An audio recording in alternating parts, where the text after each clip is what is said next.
Okay मित्रांनो, जसं की तुम्हाला माहिती आहे की पाठीमागच्या व्हिडिओमध्ये ना आपण बघितलं होतं की सॅमसंगने आपल्या 3 स्मार्टफोनला लॉन्च केलं होतं.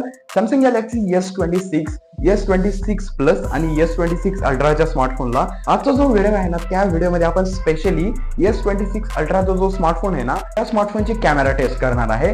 तर या स्मार्टफोनच्या कॅमेराला टेस्ट करण्याआधी ना आपण या स्मार्टफोनची जे सगळ्या बेसिक गोष्टी आहेत त्या सगळ्यात पहिल्यांदा जाणून घेऊ. या तिन्ही स्मार्टफोनचा जर का आपण बेसिक व्हेरियंट बघितला 12/256 GB चा, तर S26 ची जी प्राइस आहे ती 87,999 आहे.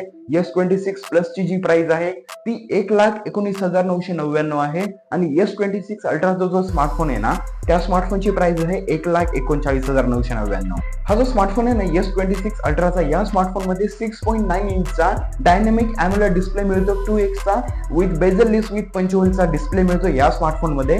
तसंच ना या स्मार्टफोन मध्ये तुम्हाला लिओनची बॅटरी मिळते, म्हणजे की 5000 मिली अँपिअरची या स्मार्टफोन मध्ये बॅटरी मिळते. आणि हा जो स्मार्टफोन आहे ना, तो 60 वॉटच्या फास्ट चार्जिंगला सपोर्ट करतो.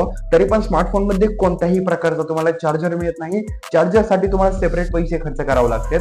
आणि पर्सनली मला असं वाटतं की ही जी बॅटरी आहे ती थोडीशी कमी बॅटरी आहे, थोडीशी जास्त बॅटरी पाहिजे होती, म्हणजेच की 6000 किंवा 6500 मिली अँपिअरची बॅटरी पाहिजे होती कमीत कमी. आणि 15 वॅटचा वायरलेस चार्जिंगचा पण सपोर्ट मिळतो, 4.5 चा वायरलेस चार्जिंगचा पण सपोर्ट मिळतो.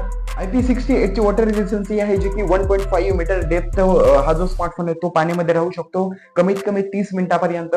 7 वर्षांचा OS अपडेट मिळतं, 7 वर्षांचा सिक्युरिटी अपडेट मिळतं. आणि स्मार्टफोन मध्ये तुम्हाला स्नॅपड्रॅगनचा 8 Elite Gen 5 चा प्रोसेसर मिळतो. जर का याचा AnTuTu स्कोअर बघितला तर तो येतो 34,20,219 चा. आणि ओक्टा कोरचा हा प्रोसेसर आहे.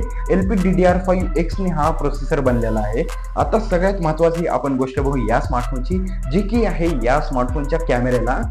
या स्मार्टफोन मध्ये क्वाड कॅमेरा सेटअप मिळतो तुम्हाला. पाठीमागच्या साईडला तुम्हाला 5 कॅमेराचा सेटअप मिळतो. या स्मार्टफोन मध्ये ना तुम्हाला 200 मेगापिक्सेलचा एक वाईड अँगलचा प्रायमरी कॅमेरा मिळतो, 10 मेगापिक्सेलचा एक टेलिफोटोचा कॅमेरा मिळतो, 50 मेगापिक्सेलचा एक सेपरेट अजून एक टेलिफोटोचा कॅमेरा मिळतो, 50 मेगापिक्सेलचा एक अल्ट्रा वाईडचा कॅमेरा मिळतो.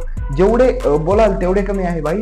आणि अजून एक सेपरेट 12 मेगापिक्सेलचा फ्रंटचा कॅमेरा मिळतो. आणि जो प्रायमरी कॅमेरा आहे ना तो 1.4 अॅपरेचरने बनलेला आहे. आणि जो सेकंडरी कॅमेरा आहे ना तो 2.4 अॅपरेचरने बनलेला आहे. प्रायमरी कॅमेरामध्ये ना तुम्ही अप टू 30x पर्यंत डिजिटल झूम करू शकता, अप टू 3x पर्यंत ऑप्टिकल झूम करू शकता. आणि 50 मेगापिक्सेलचा जो टेलिफोटोचा कॅमेरा आहे ना त्यामध्ये तुम्ही अप टू 100x पर्यंत डिजिटल झूम करू शकता आणि अप टू 3x पर्यंत ऑप्टिकल झूम करू शकता भाई. आणि फ्रंट कॅमेरा जो आहे ना तो 2.2 अॅपरेचरने बनलेला आहे. फ्रंट कॅमेऱ्याने तुम्ही जास्तीत जास्त 4K 60 FPS ने व्हिडिओ रेकॉर्डिंग करू शकता आणि प्लस HDR व्हिडिओ पण करू शकता तुम्ही फ्रंट कॅमेरामध्ये. आणि मेन कॅमेरामध्ये ना तुम्ही जास्तीत जास्त 8K 30 FPS ने व्हिडिओ रेकॉर्डिंग करू शकता, 4K 60 FPS व्हिडिओ रेकॉर्डिंग करू शकता आणि प्लस HDR व्हिडिओ रेकॉर्डिंग पण शूट करू शकता. आणि या स्मार्टफोनच्या कॅमेरामध्ये तुम्ही स्लो मोशन व्हिडिओ घेऊ शकता, पोर्ट्रेट्स व्हिडिओ सुद्धा तुम्ही या स्मार्टफोन मध्ये घेऊ शकता. जसं की तुम्हाला कॅमेरामध्ये ऑटो फ्लॅश झालं, फेस डिटेक्शन झालं, ऑटो फोकसचा पण तुम्हाला या स्मार्टफोनच्या कॅमेरामध्ये ऑप्शन मिळतो.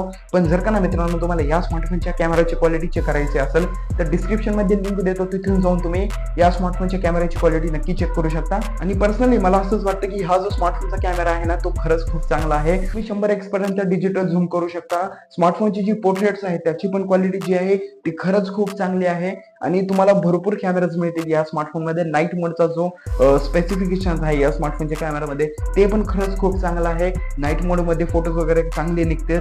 पोर्ट्रेट्स याचे जर का तुम्ही एक्झाम्पल बघितले ते पण खरंच खूप चांगले आहेत. आणि हा आपल्याकडे तो जो स्मार्टफोन आहे तो रिअल लाईफ मध्ये नव्हता त्या स्मार्टफोनच्या कॅमेराला टेस्ट करण्यासाठी, पण जी सगळी इन्फॉर्मेशन होती मी ती तुम्हाला सांगण्याचा नक्की प्रयत्न केलेला आहे. तर होप्स मित्रांनो तुम्हाला हा जो व्हिडिओ असेल तो आवडला असेल तर या व्हिडिओला नक्की एक लाईक करा. व्हिडिओ जरा जास्त आवडला असेल तर चॅनलला तुम्ही सबस्क्राईब पण करू शकता.